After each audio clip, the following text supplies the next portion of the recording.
this because I'm a history channel. At least in theory. At least in theory, this channel deals primarily with history. So it is only fair that once in a blue moon, we tackle a historical subject. As you may know, Poland was a pretty significant part of the events that were part of the toppling, of the fall of the Soviet bloc.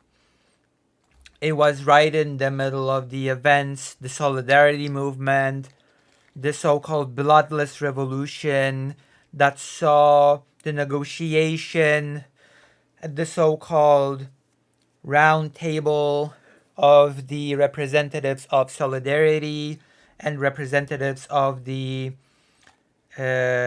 Polska Zjednoczona Partia Robotnicza, of the United Workers' Party that ruled the Polish People's Republic for many, many years. And that was just one of those first things that sort of happened. And later there was like this domino effect. And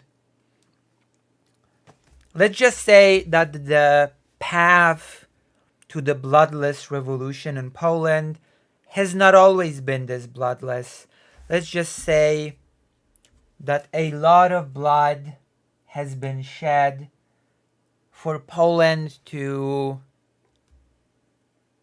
get to where it went. And yes, of course, the future always holds hope. Until we have hope, there's always a future that we can strive towards. There's always hope. So, it brings us to the bloody beginnings of Polish resistance against the Soviet enforced regime that sort of pulled a tight grip on Poland. Let's just say that the regime in Poland held a tight grip on Polish society, and the USSR held a tight grip on that government. There was this sort of like a relationship there. There was this sort of interesting relationship between the USSR and Poland, Poland being its satellite state and all. So, yesterday was a special anniversary of a very special historical event. We're going to be taking a look at that right this moment. Poznań, which is a city in Poland, pauses to remember the heroes of bloody 1956 protest, which, since I believe many people watching the stream right now are not Polish, are probably not super versed in Polish history, because basically very small amount of people outside of Poland are versed in Polish history because, well, it's a pretty small country. But don't worry, I'm here to help you out. I'm here to help you out. This event is what is considered sort of the first crack in the Iron Curtain, which sounds pretty intriguing to say the least, right? It sounds at least a little bit interesting. Poznań has paid tribute to the scores of people that were killed 68 years ago during Poland's first mass protest against the communist system. Commonly known as the Poznań June, the protests broke out on June 28, 1956, after the authorities refused to raise wages and reduce the workload of those employed at the city's Cegielski engineering plant, which is the most interesting thing about this whole situation is that the Polish People's Republic supposedly called itself a socialist country. And as we know, one of the very basic tenets of socialism is giving the workers more control over the means of production, giving, I don't know, more resources in the hands of the workers. Workers of the world, I don't know, unite, stuff like that. It's for the working people, for the pros. And here in this socialist supposedly country, a revolt exploded because the authorities refused to raise wages and give out bonuses. They raised the workload but refused to raise wages and to give out bonuses. And that is what caused this whole bloody affair.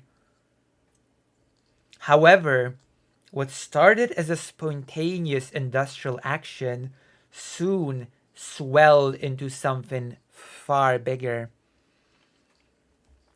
Furious that they had been docked their bonus pay after their work quota had been increased, workers at the Cegielski factory took to the streets at around 6:30 a.m., marching towards the city center.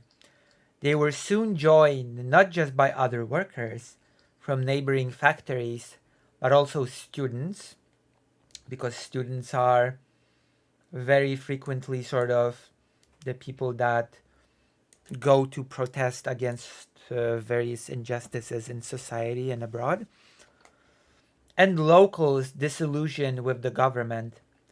Even watching police officers are known to have broken rank and joined the procession. And wait till you get to how this protest was quelled. This is pretty wild. Making their way towards the local party headquarters in the city center, by the time the protesters had reached the Adam Mickiewicz monument by the university, their numbers had ballooned to around 100,000. That is a pretty big protest. I think you will agree that 100,000 protesters is not a number to sneeze at, right? It's a pretty impressive number of protesters.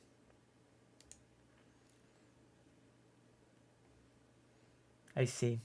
Well, okay. Fake Alec Parker sneezes at the amount. There's a photo. Within hours, around 100,000 people had gathered in the city center. Photo. IPN. IPN is Instytut Pamięci Narodowej, the Institute of National Memory.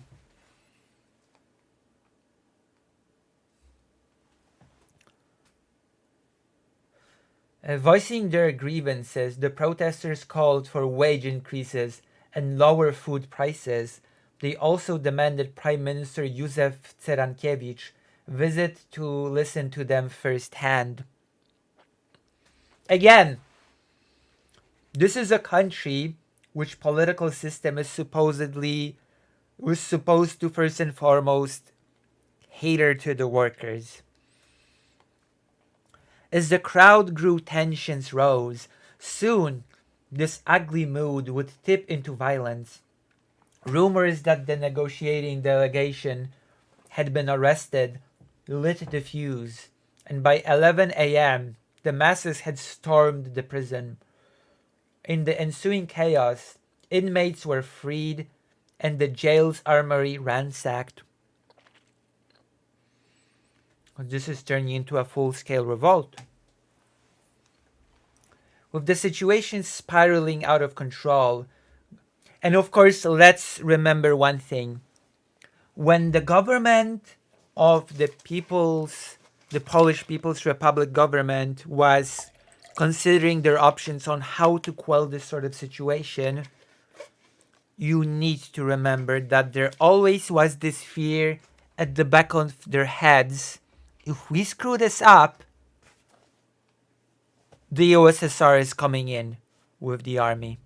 That has always been a constant fear. If we let things spiral out of control domestically, then if we don't clean house, the USSR will clean house. That has been like that has been worry well into the 80s. So it certainly has been a worry in the 50s. With the situation spiraling out of control, government buildings and police stations were targeted by the mob. When the Ministry of Public Security came under threat, shots were fired into the crowd. So we're having first signs of real lethal violence. Faced with escalating anger and loss of control, the political bureau of the Central Committee of the Polish United Workers' Party took the decision to pacify what had become a full-blown revolt. Around 10,000 troops and militia poured into Poznań, supported by approximately 400 tanks. 400 tanks went in to pacify this protest. That is more tanks at once than we're seeing now deployed in certain parts of the front line in the war. Okay? 400 tanks to pacify a civilian protest? That is, I'm sorry, that is pretty wild, isn't it? That is pretty wild. Over the next 2 days, protesters fought soldiers using petrol bombs and captured small arms. In the mayhem, it's known that at least 58 people lost their lives, though the true number was likely far higher. Tragically, among the dead was a 13-year-old called Romek Strzałkowski, the youngest casualty of the uprising. This is a photo. As the situation spiraled, the city descended into chaos.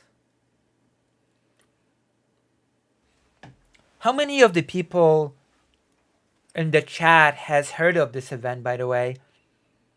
How many of you have heard of this event before?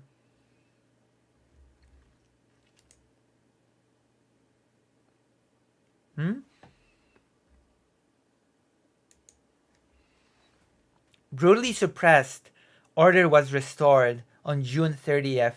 In the aftermath, a wave of arrests were made in the crackdown that followed.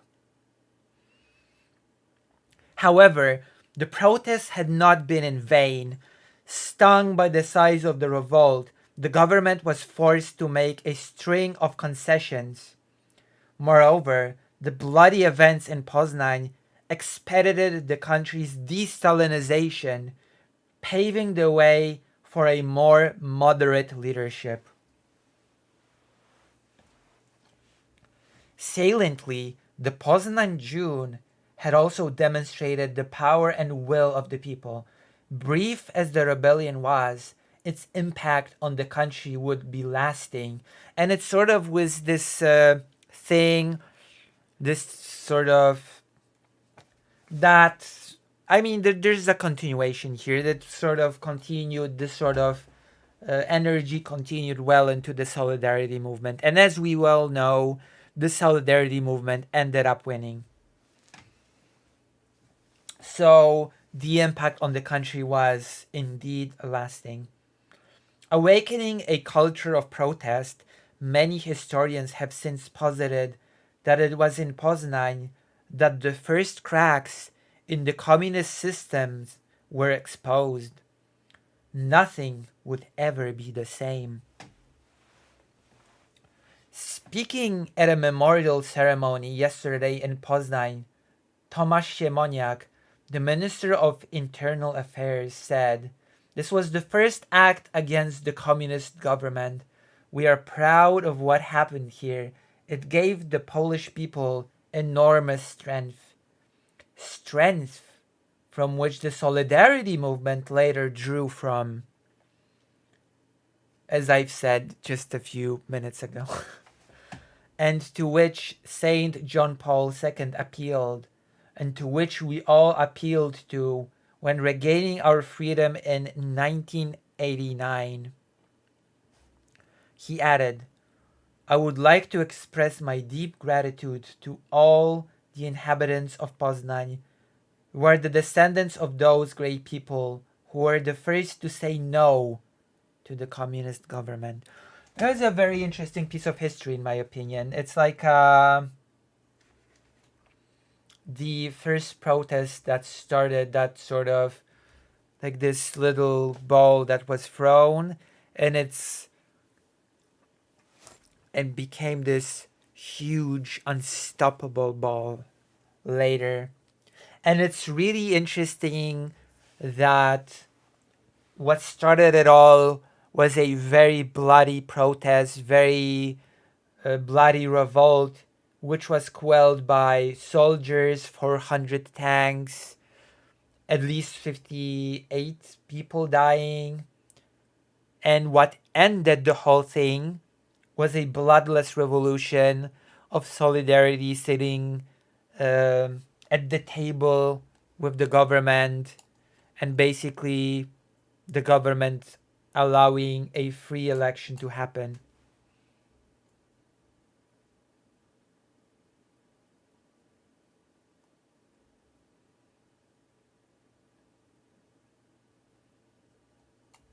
You know?